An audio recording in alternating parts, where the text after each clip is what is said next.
Hello everyone. Thank you very much for being here. Is my mic working? Yes.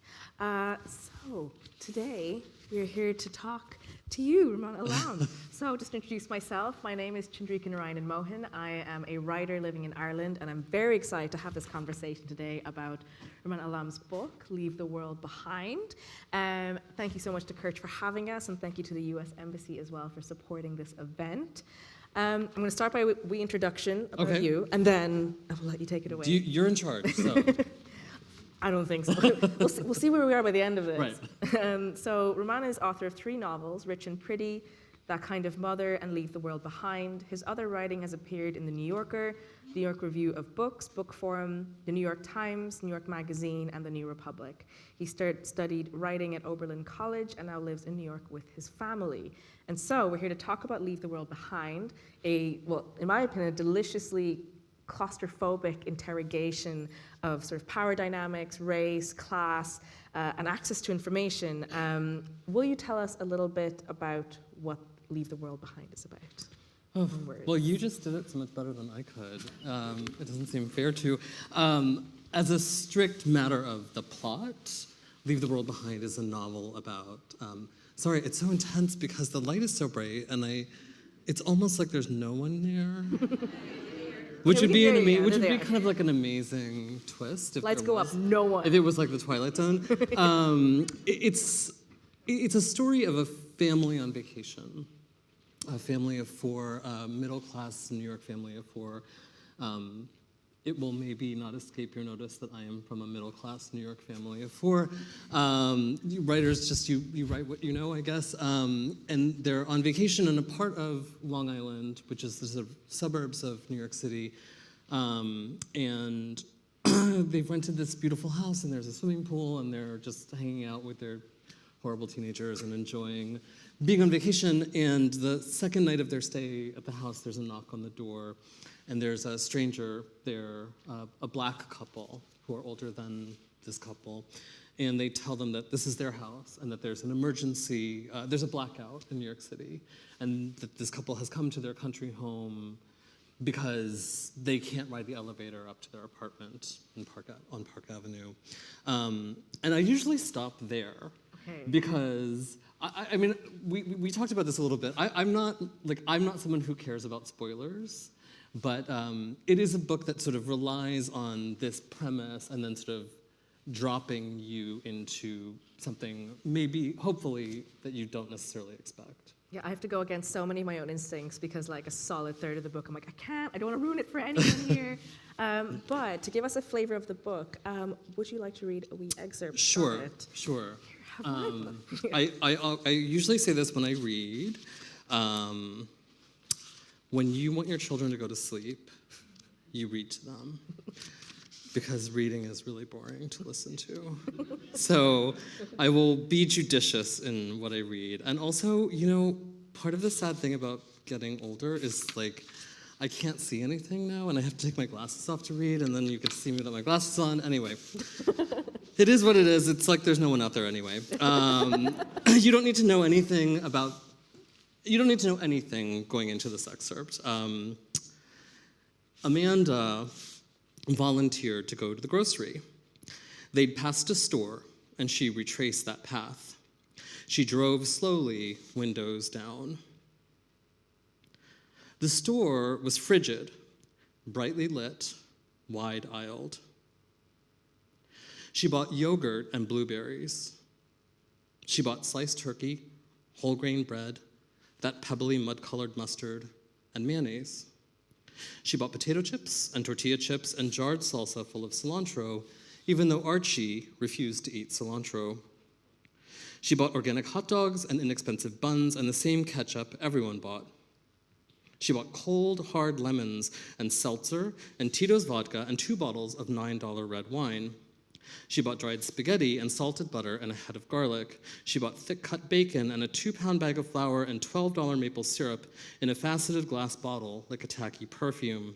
She bought a pound of ground coffee, so potent she could smell it through the vacuum seal, and size 4 coffee filters made of recycled paper. If you care, she cared. One thing to note there is that there is a brand of recycled paper products sold in the United States called If You Care, which I think is the funniest brand name of all time. She bought a 3-pack of paper towels and a spray-on sunscreen and aloe because the children had inherited their father's pale skin. She bought those fancy crackers you put out when there were guests, and Ritz crackers, which everyone liked best, and crumbly white cheddar cheese, and extra garlicky hummus, and an unsliced hard salami, and those carrots that are tumbled around until they're the size of a child's fingers.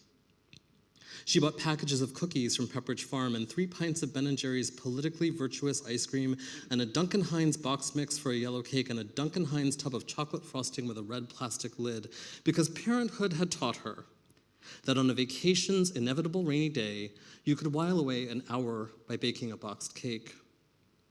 She bought 2 tumescent zucchini, a bag of snap peas, a bouquet of curling kale so green it was almost black. She bought a bottle of olive oil and a box of Entenmann's crumb-topped donuts, a bunch of bananas and a bag of white nectarines and 2 plastic packages of strawberries, a dozen brown eggs, a plastic box of pre-washed spinach, a plastic container of olives, some heirloom tomatoes wrapped in crinkling cellophane, marbled green and shocking orange. She bought 3 pounds of ground beef and 2 packages of hamburger buns, their bottoms dusty with flour, and a jar of locally made pickles. She bought 4 avocados and 3 limes and a sandy bundle of cilantro, even though Archie refused to eat cilantro. It was more than $200, but never mind. I love that you've managed to make something as mundane as an incredibly detailed shopping list. So, like, the weight of it within the book is so fascinating. And actually, something I've heard you talk about is, something that we've all just gone through. The things that you buy in a grocery shop as a crisis hits tells you so much about yourself. And even though we don't know what's going on here, the context is when they're on vacation. There's nothing of weight has happened. Yeah. This is simply the shift between work and holiday. But just unpacking even that to explain who she is as a person, the way she thinks, the way that she deals with money. In the brands. capitalist system, Exactly. that's the story of what you buy is the story of who you are. Yeah. And one of my, I'm a terrible snoop, and one of my snooping passions is looking at what other people buy in the grocery store, because it really, I think it's true. The story of what you buy is the story of who you are. And if you are the family that buys the recycled paper coffee filters, which are $1 more than the unrecycled paper coffee filters, it's an assertion of your political value, your commitment to being a certain kind of person. It becomes sort of like there's an anthropology that you can conduct. And I mean, I don't necessarily do it from that perspective, but when I'm in the grocery store and I see somebody buying a package of 20 chicken drumsticks and a bottle of glass cleaner, I'm like, what are you doing later? What is your plan for all of this stuff? And I find that really entertaining. That's where your next novel's going to be hold on. Someone poisoning their family. Yeah, or it could be so many options.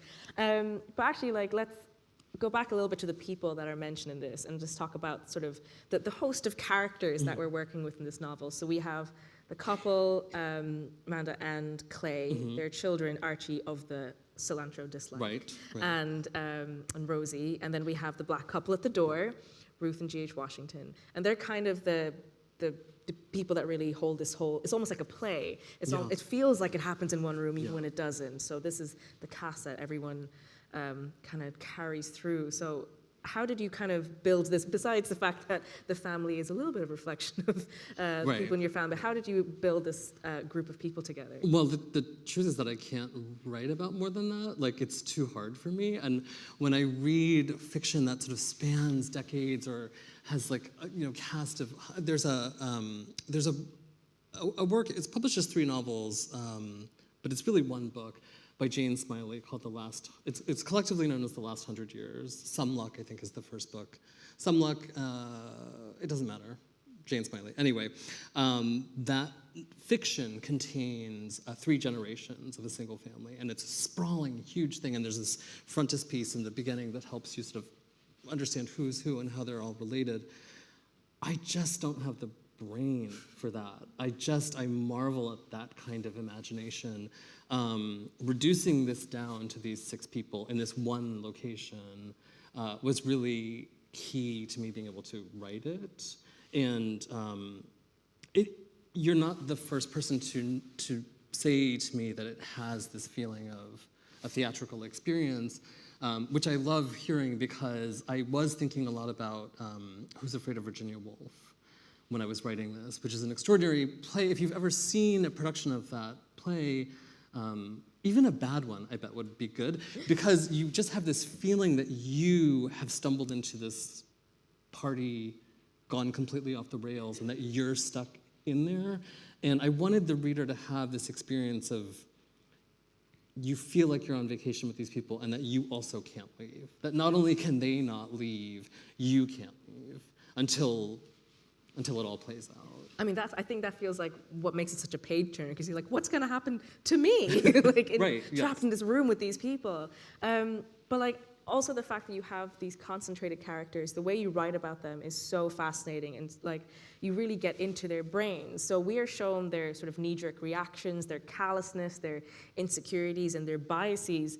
You take the subconscious and you just kind of throw it at us in such a matter-of-fact manner, and it's brilliant because it rattles every part of us trained to ignore the unsaid or to not acknowledge the unsaid, but you introduce your characters with their deepest secret, shame and desires as their way of saying hello. So I might just grab a few lines. I know I'm not the first one to pick these up. No, please. The page 3 where you introduce Amanda. It's literally just a few lines, and it's really the beginning. It's page 3 when they're in the car on the way to the holiday, and Amanda's fielding phone calls from work, and she's describing one of her colleagues. Jocelyn, of Korean parentage, had been born in South Carolina, and Amanda continued to feel that the woman's mealy-mouthed accent was incongruous. This was so racist she could never admit it to anyone. I love that that's one of our first interactions of understanding her brain, is like a really deep-seated thing that she could never admit. And then a few lines down, like pretty much in the same paragraph, when it comes to how she talks about work, the call was a relief. She wanted her colleagues to need her as God wants people to keep praying. And these are things that, you'd figure out in therapy, but you've told us that right off the get-go.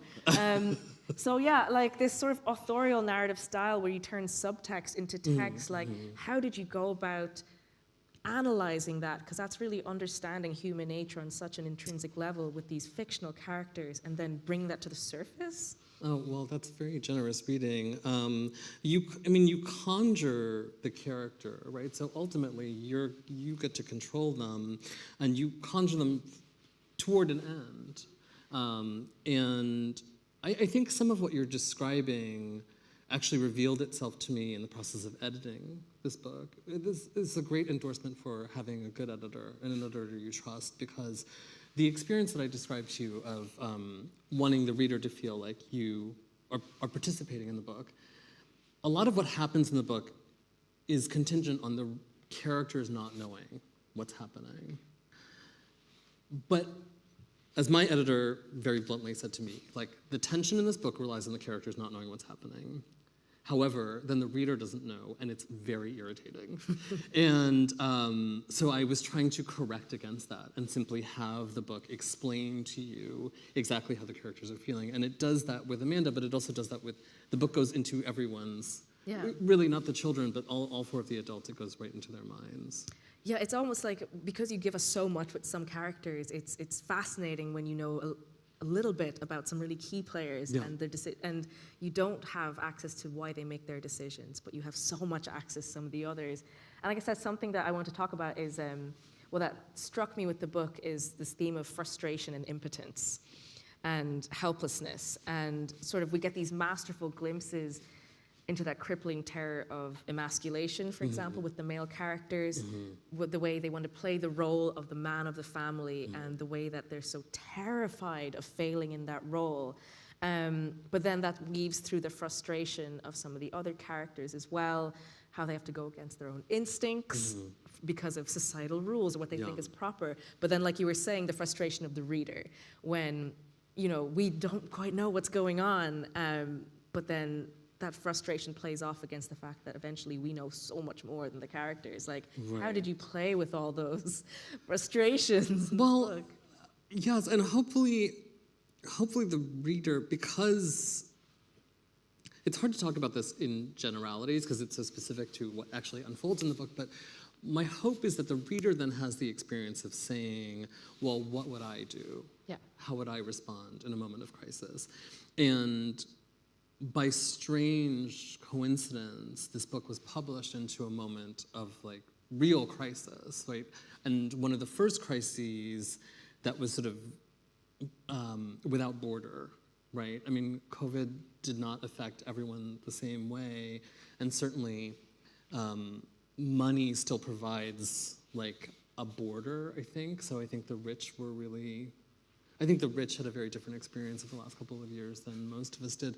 But I think it was published in a moment where we were all asking this of ourselves. How would I respond in this moment? If a stranger, and so what the book asks is like, if a stranger comes to the door and it's late at night and you are a woman and your children are asleep down the hall, do you respond with fear? And if you do respond with fear, can you acknowledge that some percentage of that fear is racist and unfounded? And it's just, I hope it's just uncomfortable for the reader. I don't mean it as an indictment of any reader or any person. If a stranger comes knocking on your door, you should respond with caution, you know? And if you are a product of society, as we all are, you have to be forgiven a little bit for having thoughts that are racist because they've been built into you by the society that we didn't design, that we inherited. But you have to be willing to, I think, look at it a little bit. Yeah, I mean, so much of what you bring, well, our perspectives of the characters that you sort of introduce us to is about bias, and it's. Yeah. I mean, you make bias very spicy, basically. you put them in such weird situations where it's so in your face. Yeah. But that's the thing; they're not bad people. These are flawed humans, and we watch each character try their best and then fail, and then get trapped in their own sort of spirals of fear and like. Sort of, how did you map out all of these interactions and all the different emotions happening all at the same time? I tried to discomfort even myself, and I tried to turn the pressure up and to make, you know, again, this is one of the gifts to me of fiction, is that it's not beholden to reality. So the way that a novel works is not how reality works. And so you get to dial up these moments and have these confrontations and reveal something, hopefully, about those people, but those people are made up. And so really what it's meant to do is, I hope, make you as the reader feel a certain way. Whether it's as simple as saying, how would I respond in this moment, or rejecting the moral failings that you find on the page, and hopefully think about your own, you know, aspiration to be a better person than these 6 people turn out to be. Well, I mean, some of them, you know, we root for some of them.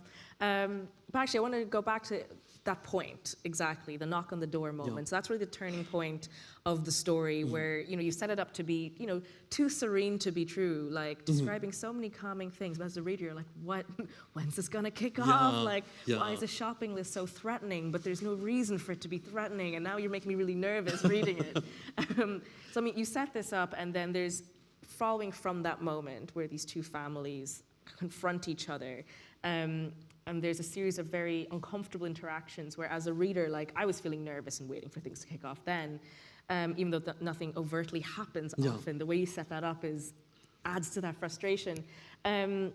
But let's talk about that moment where everything changes, and the uncertainty that follows, and the power dynamics packed into that moment, because it feels like that's the moment where race, class, bias, everything explodes in this bizarre, almost 30-second exchange, and then everything follows on from that.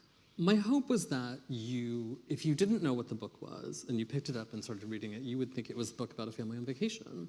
Maybe, you know, getting a divorce or something. That it would feel almost familiar. Yeah. You know, there's a convention there of the middle-class family on holiday, like you go to a different geography and everything, the family dynamics are revealed in a new way. And And I did work really hard at what the book notices, that the language of the book, even, I read that bit about her grocery shopping, and it's describing all of this like beautiful organic produce wrapped in plastic, which is how we do our grocery shopping. And so you're sort of simultaneously like connected to the earth and also connected to the earth's destruction. So it's like what the language of the book is noticing is establishing this sense of like, oh, there's some menace here. It's hard to say why that is. In the first line of the book, or on the first page of the book, it observes that the car windows are tinted to keep cancer at bay. So it's not that the car windows are tinted the way that the presidential limo would be, or the way that a starlet sunglasses would be. It's to ward off cancer. So I think that there is this feeling of threat. Yeah. And then in this moment of confrontation with an older black couple and a younger white couple, it feels like almost a relief. You're like, oh, something's gonna happen. They're gonna like duke it out. Things are gonna be said. But I don't think that's exactly what happens there either. And I don't know. I know you're more mindful than I am of spoilers, but because it's more complicated than that. Because this black couple are very rich, and so when Amanda, the white renter, thinks that these people are the maid and the handyman, the reader knows that she's wrong, and that this is like a really troubling assumption on her part. I hope that it's stressful, but I also hope it's comic, because I think that kind of confrontation in some ways is so stressful that you kind of have to laugh at how ridiculous it is, and there is a bit of like comedy in their outsized response to the arrival. I mean, again, I just said, like, you're not wrong to be afraid when a stranger turns up late at night, but if that stranger is an elderly woman, I don't really know how afraid you have to be. I mean, no offense, like, to elderly women, they have a power all their own, but you know what I mean? Early 70s, by the way. Yeah, they're not elderly. They're not elderly. Yeah, but you know, like, you know. This book, I'm like, hold on, they're not that old. But also in that moment as well, these are also two pairs of people that are very they're very attached to their place in the world. Yeah. They're both pairs of people that are very into societal structures, the way they've worked up through them. They're hyper conscious of them. They're both very aware of class and, you know, where they want to be and aspirations. So this moment jars those things, and like that's something I notice as well. Just the importance of knowing your place in the world, and then the way that your story derails the world, so that those structures suddenly start crumbling. So I'd love to hear how you talked about setting up those structures just to knock them down. Well, I mean, I'm a product of the same society I am writing about, right? And so you believe that you possess a kind of safety by virtue of education or class or the health of your body, the way that you look, you know, what you can, what you accrue. If you have a nice car, does that protect you from being in a car accident? It doesn't. It doesn't. And at the same time, I think that we kind of believe that it does, you know, that if you fly business class, it doesn't really matter if the plane crashes. You're gonna die too, you know? The idea that you can, as the black couple in this book, you can possess a Park Avenue apartment and designer clothes and a beautiful home in the country, and it describes GH as arriving at the door and putting his hands up to show that he's unarmed, because that's what a black man, I was gonna say of his generation, but really of any generation, has to learn quite soon, how to show that you are not dangerous. So we're just hostage to all of this stuff. When you take away all of society, that's maybe I should have given a spoiler for that, but when you take away all of society, it becomes meaningless to enforce these social structures. Yeah, and it's not too much of a spoiler, because it's like pretty much what they come in with is the blackout. Yeah. And that's all the characters have to work with for a very long time, even though we as the reader we are shown the macrocosm as it's happening, sort of, a little bit, even though that's always a little uncertain. But like, yeah, so that moment, what you were saying, society, but what we're actually seeing society's internet and access to information in these moments, because not being able to use their phones basically because of the blackout, like, so much was there to unpack from that with the characters. One that relies on the stock market a lot. That's how he reads the world. Yeah. The kids, that's how they read their whole lives, their friendships. Like, but you know, the discussion of are smartphones use, you know, what do they do? But you've managed to turn it into this threatening, wonderful, dystopian what have situation. they? I mean, what have they done? Yeah. What have they done? I genuinely don't think we know. I think it's too soon to know.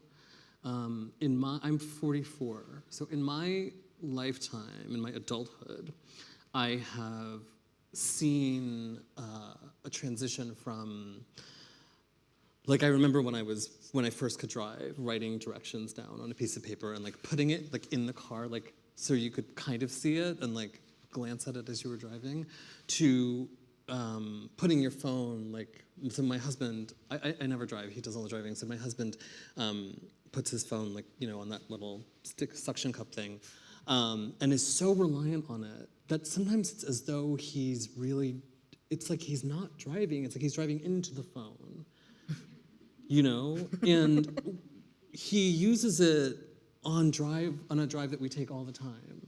We drive from our house to the beach in Queens. It's like a 25-minute drive. And you don't even do anything. You just turn right and go all the way. You follow that road. And he uses it. And he's this brilliant guy, my husband. Like, but it's rewired how we relate to things. I heard this story. It's almost like too good to be true, this story, but I'm going to tell it anyway, about a friend of a friend saw a toddler in the dentist waiting room. And there was an aquarium. And the toddler walked over to the aquarium and tried to move the fish by touching the glass. In a way, I understand that instinct. Yeah. The phone mitigates like every experience we have now. And the idea of not having your phone, I mean, I feel anxiety when I don't have my phone. It's in my pocket right now, don't worry.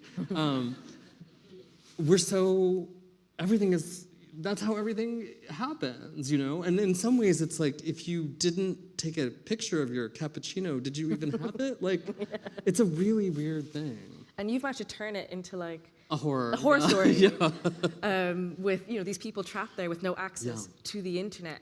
But even things like driving, everything becomes threatening because the things that we are used to anchoring ourselves with suddenly disappears. And that sort of threat, uncertainty starts to pervade deeper and deeper into it. And I suppose, like, so the crisis that is in it, we don't know, we know it's regional, we suspect it might be global, but that is what's happening in the background. But like, how did you decide to let the reader in on it while keeping the characters frustrated, helpless, impotent? It's about having a good editor and listening to your editor, and understanding that a reader wants to participate, wants to be provoked. They want a friction between themselves and a text. But if you take that too far, you violate some bargain that a book has with its reader. And the way that I thought about it was that you can't, for example, write a murder mystery and then decline to identify the murderer. It's like the bargain is that you identify the murderer. And so I think the bargain for this book is that something is happening. No one in the book can know, but the reader by page 90 is going to be like, what the fuck is happening? Yeah. Like, you better give me something to work with. And so I tried to sort of square that. Yeah. But part of the way that I tried to preserve that feeling is by preserving it for myself. Like, I don't know what happens. Yeah. Happens. I mean, it's a made-up book. All books are made up. All fiction is made up. It's an external pressure that I don't. The way I usually talk about it is like it's like a jigsaw puzzle that you bought at the yard sale and doesn't have all the pieces in it. And so you can never finish it. And you kind of have a sense of what the picture is, but you really don't know. I love that everyone in this audience who hasn't read the book is like, seriously, what is this book about? Like, you guys have talked circles around it. Like, I can't. I'm sorry. It's too spoilery. I cannot take it away from you. I want to go back to some parts of the book. So we've talked a lot about technology and everything to do with machines and materialism. And then you mentioned, the vulnerability of a body encased by all these structures. Yeah. And the way that you address the body in this book is so interesting because it contrasts so much with the clean lines that everyone's aspiring to. There's a lot of descriptions of marble tops and things like that. So when things are so up in the air and so intangible and mysterious, you bring us uncomfortably close to the characters, to their body functions, to very literally the tightening of scrotums. We're in Ireland. That is a common phrase. Joyce did that before anyone. It's fine. We're good. But you bring us to both the reassurance and the pleasure and the terror of flesh, and it's such a stark contrast to everything that's so trying to be so prim and proper, but then the primal parts are coming through. Like, how did you navigate that contrast? Really, I think by being a parent. I think that that's something I learned as a parent. Little babies are like little wild animals, and they're gross, and they're part of child rearing is sort of like taking this sort of like amorphous animal thing and teaching it how to be a human, how we, construct reality. And all of that stuff is lurking underneath, like you say. Like, people exist in bodies, and in a moment of crisis, or at least these fake people in this moment of crisis, unsure of what else to do, they eat all the food that I described. They eat too much, and then they drink too much, and then they have sex. And I think that in some strange way, a retreat into those animal pleasures is the only response that they have to this thing that they don't understand. They don't understand what's happening, and so they just become kind of animal. And I imagine that is, I feel like there's a tenuous balance there for all of us. Yeah. I'm glad you brought up animals, because I will talk about the animals now, because part of the weirdness of this world is as we're trapped in this situation, this very, very human situation, there's so much conversation, there's so much descriptions of built objects, nature's reacting weirdly. Yeah. So you get these glimpses. I mean, if you've seen the cover, there are deer. There's lots of deer. Right. So, there's deer acting weird, and there's nothing like a creepy deer imagery to drive home threatening energy to a book, but it brings the uncanny into it. So we're given these glimpses into nature, the land, and the way almost nature is reacting like this sentient creature to this crisis, and all that's so unknowable and weird. But tell me about your choice to contrast those clean lines of capitalism and comfort with this knowing wildness. Well, you're just revealing, this is like a therapy session, but you're just revealing the fact that I am these people. I'm like a coddled middle-class urban dweller, and I'm afraid of animals, all cats and dogs, fish. Yeah, I'm really, really freaked out by animals. I think they're really disturbing. Because they have this intelligence that is unknowable in language. And I find that really unsettling. And, the animal, of course, totemically through every culture, the animal has possessed some kind of knowledge or some kind of sense of spirit that humans almost can't access or would aspire to in some sense. But yes, the animals know something in this book that the people don't. The other thing that it may be lost on a reader who doesn't know the geography that I'm describing is that it's as though they're in the wild, but they're in the suburbs. I've been to, this is a part of Long Island that I vacationed in, and at night it's quite dark, but you can see the ambient glow of New York City in the sky.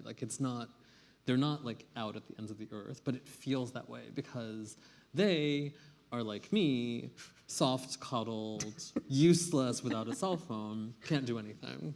Yeah. So we can all very much picture ourselves. Like we always watch these movies and just think that, oh no, I would do things differently. I would be so much more intelligent. I wouldn't. No, we would be useless. Would you know how to like hotwire a car, or would you know how to No. do any of that stuff that people do in movies? I do keep a Swiss Army knife in my because bag at all times. I have I probably have like a Swiss Army app on my phone. No, that would stop working, and then I would be like, how? I don't even know. In the beginning of the book, they to get into the house, they have to put a code into the lockbox to get the key that she gets off of her phone. Yeah, that part gave me anxiety. Well, because I'm like, what if her battery runs out? Well, and she can't get into the house. Exactly. There's so much about this book that gives you anxiety if you haven't figured that out already. We have a few minutes left to chat amongst ourselves, and then we will open up to a Q&A. So I want to ask a little bit about, I suppose, writing process and how your life might have informed you in a few ways. So, like, first of all, sort of going right back to what I was saying about the way you tap into these thoughts and, motivations of these characters that are actually really nuanced and quite hard to pin down. Is that something that you've had in normal life, or is it something that you have honed in writing? Oh, it's something that I've honed in writing. No. It's all. You don't have amazing cop on. No, I mean it's easy to have an insight into the psychology of someone you made up. Other people, real people, are unknowable to me. But when I am working in fiction, I have access only to myself, And when I teach writing, I say, I don't really believe that you have to write what you know or whatever. I was joking, it's about a book about a family of 4, and I am part of a family of 4. Yes, but I don't have teenagers yet. It's coming for me. It's got 1 year. Yeah, it's 1 year away, and I have 2 boys. I don't have a girl. It's there are obvious differences. But when I teach, what I usually say is there's no way to verify that the blue, your perception of the color of the sky, is shared by anyone else. You will never ever know. You are completely trapped in your body and in your subjectivity, and it's impossible to. It's impossible. And so what you have to do, I think, is see that as liberating and churn that into something else, and that's what I tried to do. And I have another question about how your, experience has informed this. So I'm reading about your background, freakishly similar to mine. We just realized we're both South Asian backgrounds who turns out that we both had childhoods in Bethesda, which is odd. Really weird. So I strongly relate to that background. So I'm curious because when you're talking about characters who are so desperate to know their place in the world, I kind of read that as a desperation for belonging. And I'm kind of wondering for myself, as a migrant, mostly brought up in white dominant societies, that's something that I think about a lot, about just a desperation to belong, to understand the rules, and then slot yourself into the aspirational place within the societal structure. And I kind of feel that happens with your characters. So do you feel that your experiences of belonging help translate into that sort of the discomfort of your characters, their desperation to be in the structure to belong? Or is that totally separate? No, just through your writing? It's what I think is that when you don't belong, as neither you nor I do on the face of it, you become an expert in the rules of belonging. Nobody knows them better than the person who can't play the game. And so I feel like in some way, this sounds so dramatic, but I really do kind of mean it. In some way, I feel like I don't really exist in the machine of society. Okay. But I can. We got here. Well, I'm here. Yeah. I'm here. But that I can observe it. Yes. And that I sometimes think that the best that's a useful skill as a writer. Yeah. It's a useful skill. I think I hesitate. It's a very existential question. That's. I hesitate to say it because I feel like I'm not going to get it right. But Anita Bruckner, who's one of my favorite writers, was the child of Hungarian Jews who relocated to England I believe when she was already, now there's probably going to be like a Bruckner scholar in the audience who's like, oh, you're getting us all wrong. But they relocated to London when she was a girl. And she said something along the lines of that experience sharpened her understanding of how everything functioned. And she and her novels are such extraordinary documents of the life of women in London in the 1970s and the 1980s, in part, I think, because she was so wholly removed from that, and she could watch it from this sideline.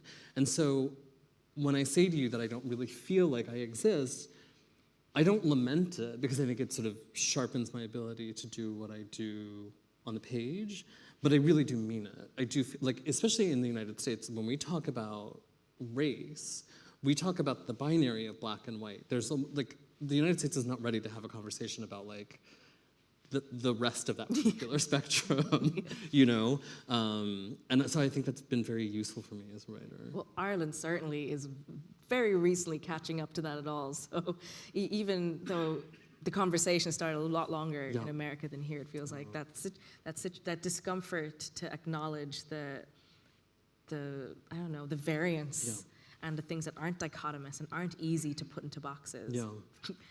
We just filled it in a census, and yes, I was a box in that census. So, you know, very literally how we fit into these things. Right. So we're almost done, so I'm going to end with the question that I'm so excited to ask this question. So we will be seeing this story on the small screen on Netflix, which is very exciting. They are filming literally today. Yeah, it's happening right now. And it has Julia Roberts and Mahershala Ali. That's right. Oh my God. And Ethan Hawke, and it's an extraordinary cast. And Sam Esmail, who is a writer and director, it's extraordinary talent.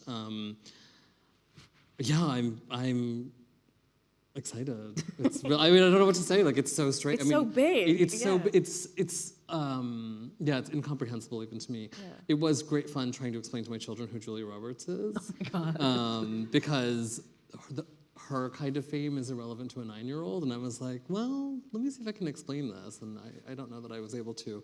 But it's thrilling to have actors of that caliber. Yeah. You know.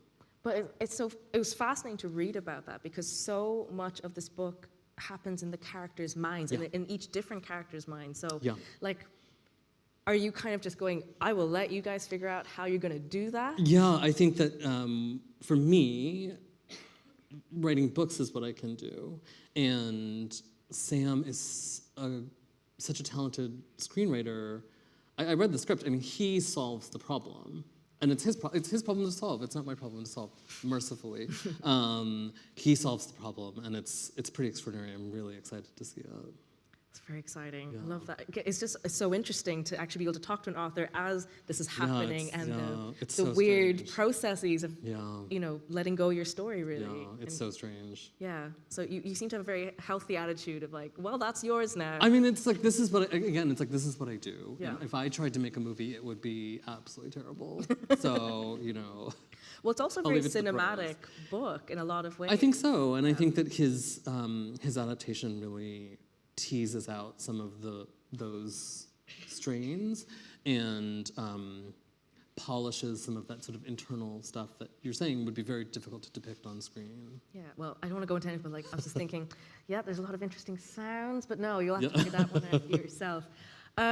Right, we have a few minutes for a Q&A, so I have a feeling there's going to be a bunch of questions. All right, well, bring it on. Seriously, what happens in this book? That's an easy answer, because I don't know the answer, but I'm happy to answer any other questions. I'd love to open it up to the audience. Anyone would like to kick us off with a question? Who's brave?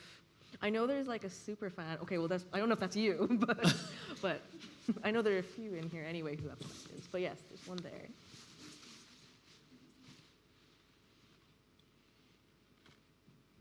Do you find joy in the process of writing? I do. Yeah, I do. I think that the way I usually describe it is as a compulsion almost, or an addiction. Something that I'm so which is how, which is why I return to it on the days that it doesn't feel joyful or that it feels extraordinarily difficult. But then there are moments, there's a very specific moment for me that's hard to come by, where the work begins to take on its own momentum, or it begins to do something I didn't predict or I didn't design, and those moments feel really joyous and amazing.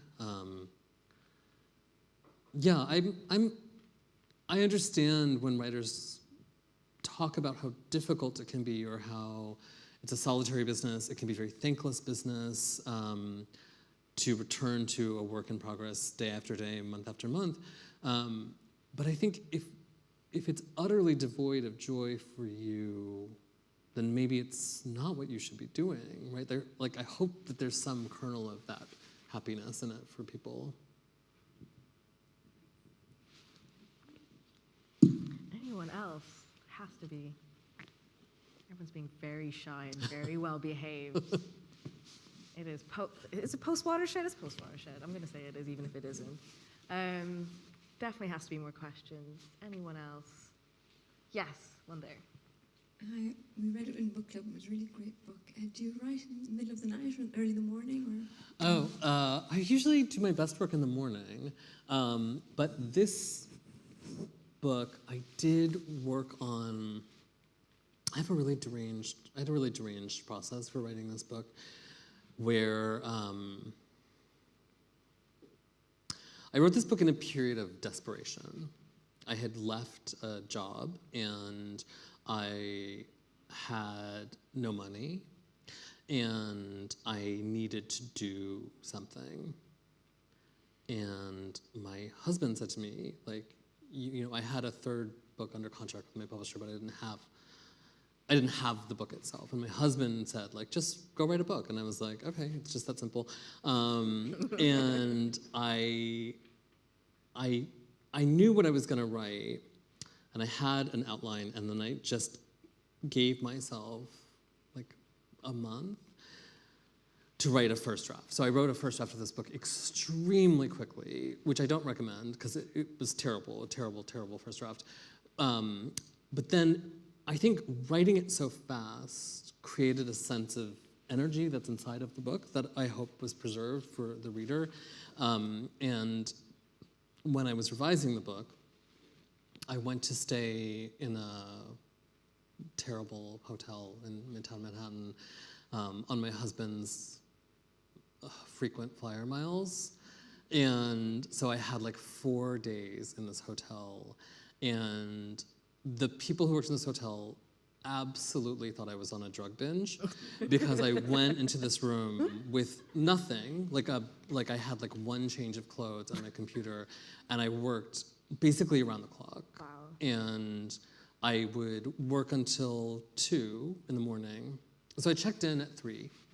I remember this so clearly. I'm really more than answering the question you've asked, but I checked in at 3 in the afternoon and I had a coffee. I never have a coffee after 3 p.m. I had a huge cup of coffee and I stayed up until 2 o'clock in the morning writing.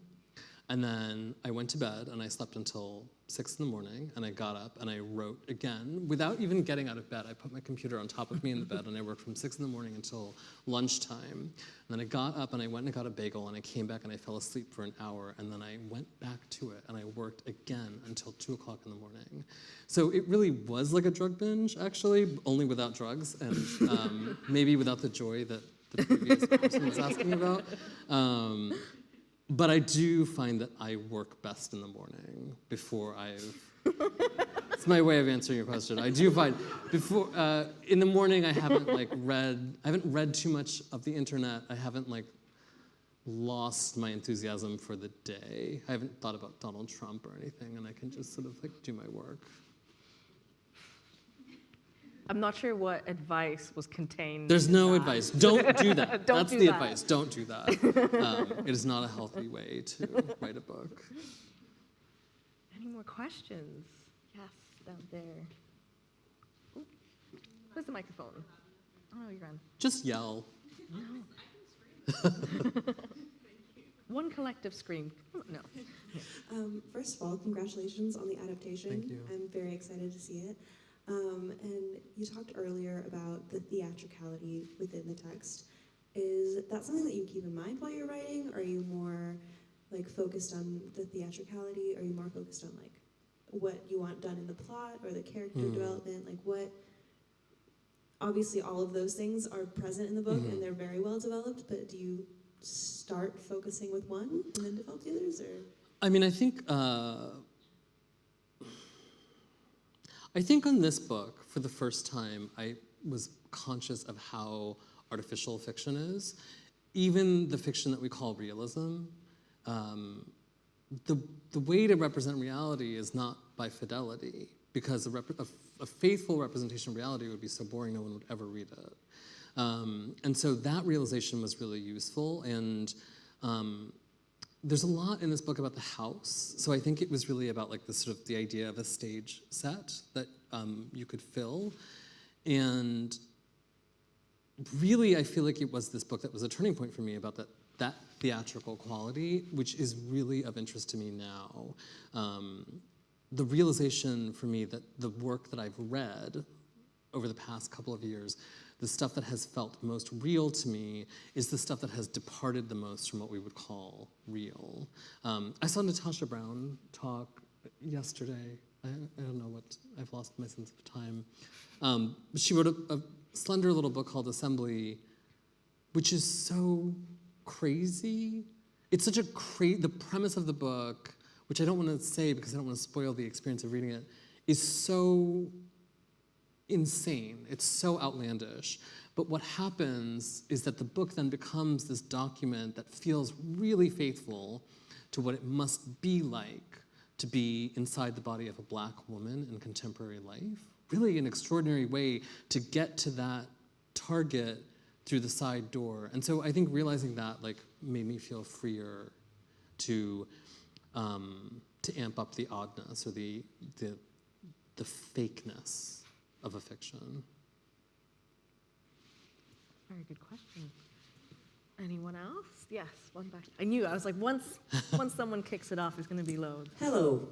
I was just passing and just stopped, and I'm so happy that I was here to hear you because it's so fascinating. My question is, you are saying that when you start to write the book, you were not in a good place, and I think everybody here related in some parts of our life. So my question is, how long you took, sorry my English, No? since the beginning until now, like until you finish? And how is your feeling to know that today they are filming your book? Yeah. Did you know when you finish the book that you're gonna bring you so much achievement? That's a good question. I do think that I felt when I finished the book that it was the best I could do at that moment. And I was really satisfied that like no matter what happened, even if my publisher had said, we can't publish this, that I knew I had done what I wanted to do. And in some ways that has to be its own reward, because if we're waiting for the world to reward us, we'll all be waiting forever, right? Like it never happens. And so everything that's happened since then is incredible, but I don't see it as like validating the experiment of the book. I see it more as just like what it is, which is good luck. And I think that you can't, at least I can't dwell too much on my own good luck. It's great and it's thrilling. It's thrilling to have a readership. It's thrilling to have a Hollywood adaptation. All of that stuff is wonderful, but it's just luck. And the way that you prove, I think, the worth of your work is by meeting whatever you've set out for yourself, if that makes any sense. Thank you so much. Sure. That was amazing. Thank you. I think I can feel your joy Thank writing you. that. Thank you. So that's much more powerful than someone filming that. Yeah, thank you. You knew that's gonna happen. I mean, I didn't know, and most of my joy has to do with the fact that my kids are not here with me. But yes, it's thrilling. It's thrilling. Oh, I have one there.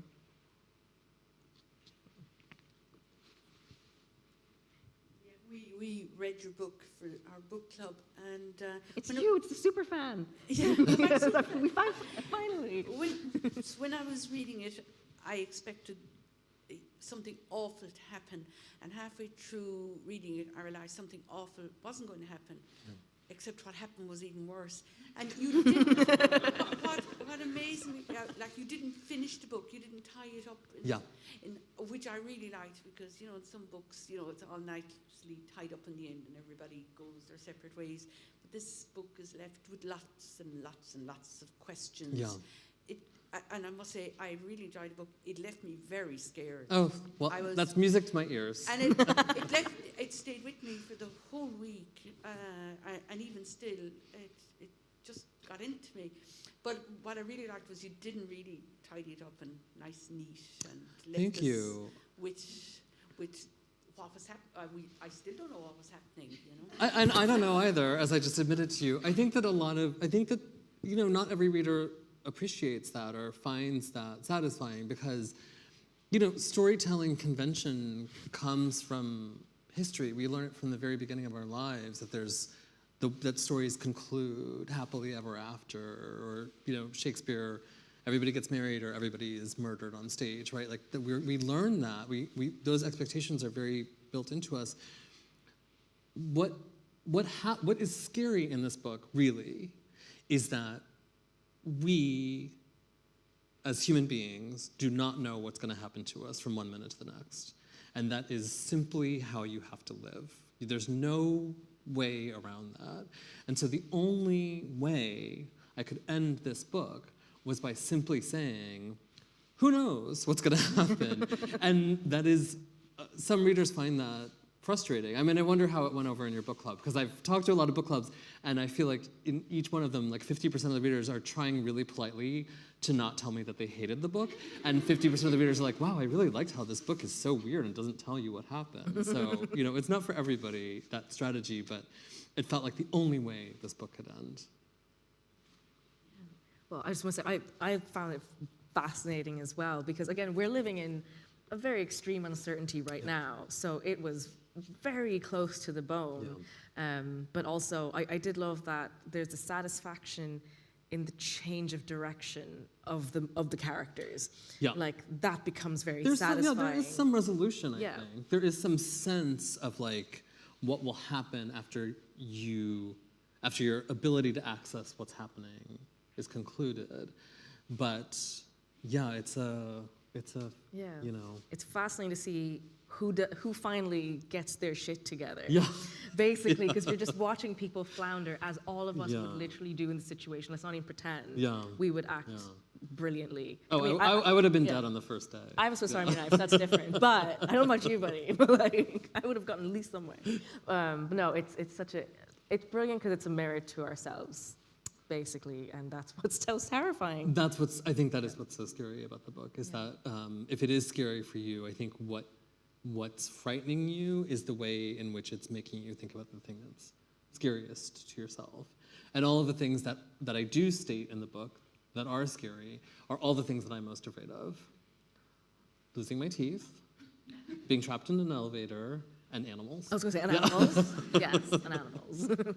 Well, for everyone who's scared of those things, so those are your trigger warnings already. Are there any more questions? This is your last chance of forever hold your peace. Or next time you talk to a book club. Right, right, exactly. Probably fairly soon. If that is it, thank you so much. It's been such a pleasure delving into this book. Everyone here who hasn't read it's like, right, I need to read it. If anything, just to know what on earth was not said today. Thank you so much to Kurt for having us here, for the US Embassy for supporting this event, and thank you so much for chatting with us. And thank you all of you for being here. Thank you.